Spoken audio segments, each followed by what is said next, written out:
and welcome to Sunrise with Dr. Surajit Khanna on this fabulous Friday morning, May 21st. So good morning, Dr. Khanna. Good morning, Sharon. Good. Thank you for having me back in the studio again.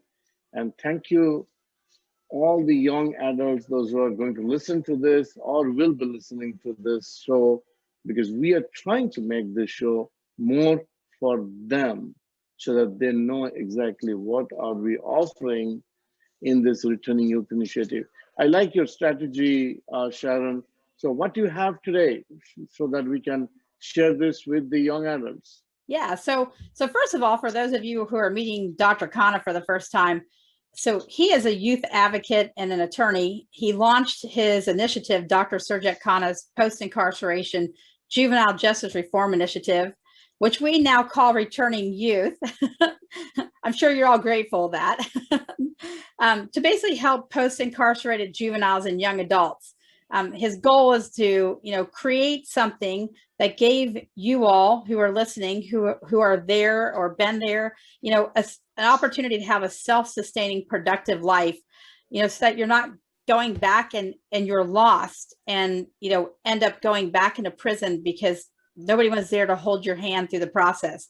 So, his initiative goal is to restore lives and return dreams. And, hopefully soon we'll start having some of our, individuals going through the program or, joining our, safe haven in our community centers, on the program, and just getting to have more interaction with outside individuals over the next few weeks. So keep tuning back for, getting, the stories out of the people that were out there helping or those who are struggling, so we have real life, firsthand, individuals. So Dr. Khanna, our last episode, we talked about, the struggles with, housing needs and medical and psychological, that this initiative addresses. So if you didn't watch that, go to Wednesday's program.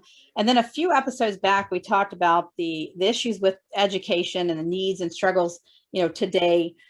I thought we could kind of turn our focus to life skill development. That's part of your program with the post-incarcerated youth and young adults, because we understand, how difficult that can be. Well, that's a very important point that every post-incarcerated young adults should be focused on. Because as we all know that when they are 12, 13, 14, like a juvenile, they go into the system, and when they come out, they're either 5 years in the prison or 6 years or 10 years. You never know based on the crime they have done. So when they come out, they don't know the life skills. They don't know how to even do the laundry. They don't know how to do groceries. They don't know how to make their beds. They don't know how to balance their checkbook. They have no clue because everybody is focused on giving them a job or giving them a, training them in a trade skills. But nobody focuses on life skill because every individual needs to know the basic thing of a life. Okay, Yeah. that's what we are focused on.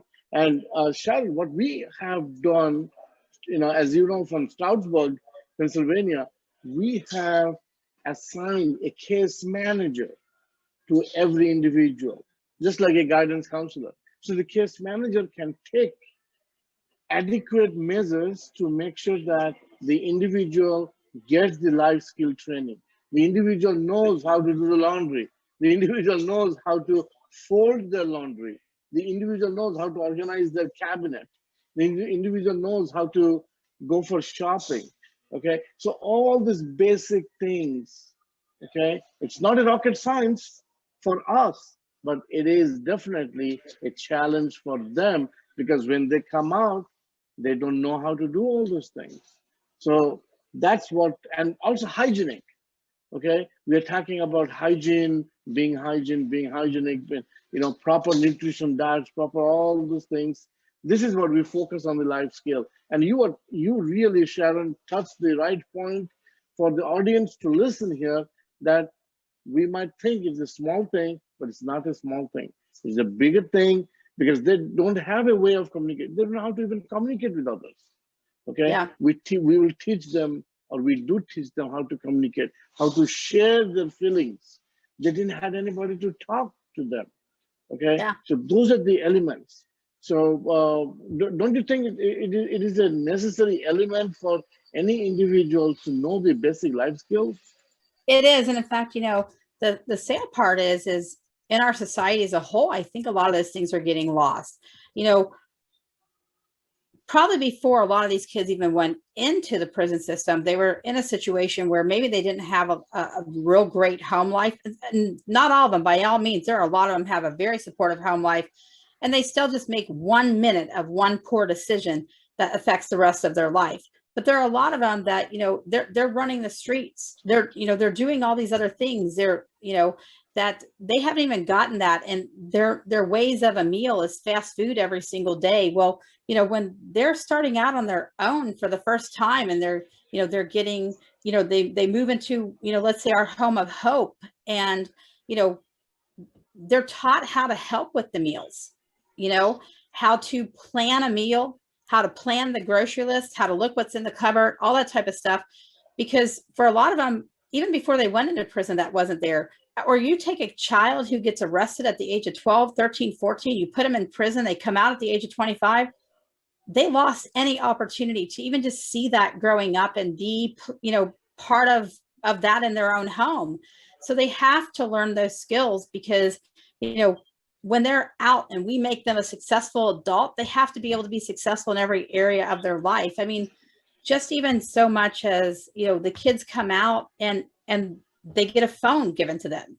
Well, they may have never seen or owned a cell phone, in 6, 7, 8 years. And what they have might have been a flip phone. And now they're coming out of prison, and they're getting, provided to them by the federal government, this cell phone. Well, they need to understand, even just like, minutes aren't free, data's not necessarily free, this is that. And, they need to understand how to even manage, like you said, a budget, or manage time on these things, and also be monitored in how they're using it. Because cell phones and smart TVs and just social media as a whole today kind of falls into, in my opinion, that whole, life skill aspect of things, because it can be so overwhelming to any individual, and can go, just so many different directions. So there's so much to life skills.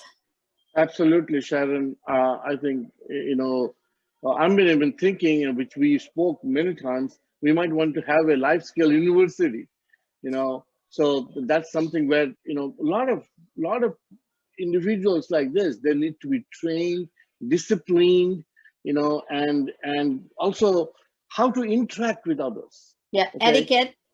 Etiquette, yes, absolutely. These are the things which is absolutely required for developing your dreams. So restoring lives, has a lot of elements Yeah. which needs to be addressed.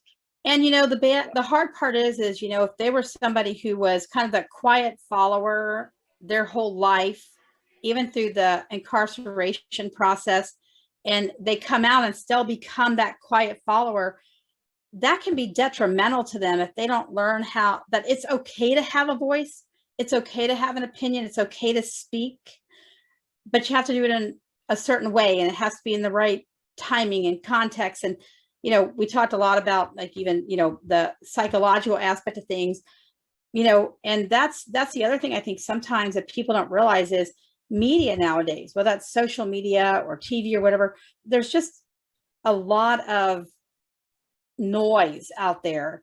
And it's important that as they go through this program, that we, if things that are out there bother them or whatever, that we talk about it, versus them getting on social media and ranting. Because one of the things that I've found through owning a marketing company is that one little thing you put on social media can have such an enormous negative effect in how you're looked at when you are going out to get a job, or somebody in the public is looking you up because they know you're a post-incarcerated individual, and then you've got this social media page and you're blasting stuff out there that just further deters them from seeing you as this new person that you have the opportunity to be. Absolutely, absolutely. I think I know we're running out of time, but that should be another episode which we can concentrate on, that how the social media knowledge to this post-incarcerated individuals is important, because a small, like you said, a small message can destroy their progress in getting to restore their lives. So we Yeah. got to be careful. We got to be careful. Yeah. But again, thank you very much, Sharon, for bringing all these points up. And also, I think you said, or you mentioned, that today is a National Red Cross Day.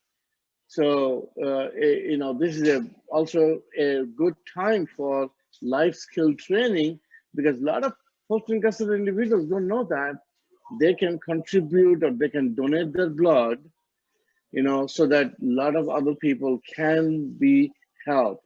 They can save their life by donating, because just a pint donating your blood is no big deal. So I think I encourage everybody to take it seriously. Look at your neighborhood Red Cross camps where you can go and donate blood today.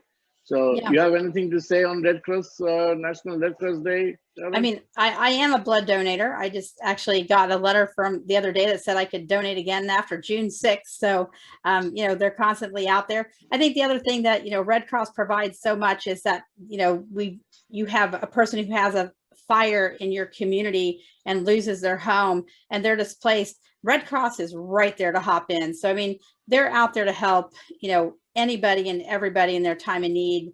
And, so maybe it's even a situation where down the line, the individuals, as we work with them to give back to their community, could become a, volunteer at the Red Cross and help in times of needs for major Absolutely. catastrophic events that happen in our country. Absolutely. Absolutely, yeah. Sharon. Thank you. Yeah. So thank you, Dr. Khanna, for everything that you do to help make, the change of one young adult's life at a time across America. So for those of you who don't know it, we are a national organization expanding into all 50 states. So the Returning New, initiative, needs volunteers. We're looking for people to share your story. We're looking for people to give us input and help us to make this initiative the best it can be, the most helpful that it can be.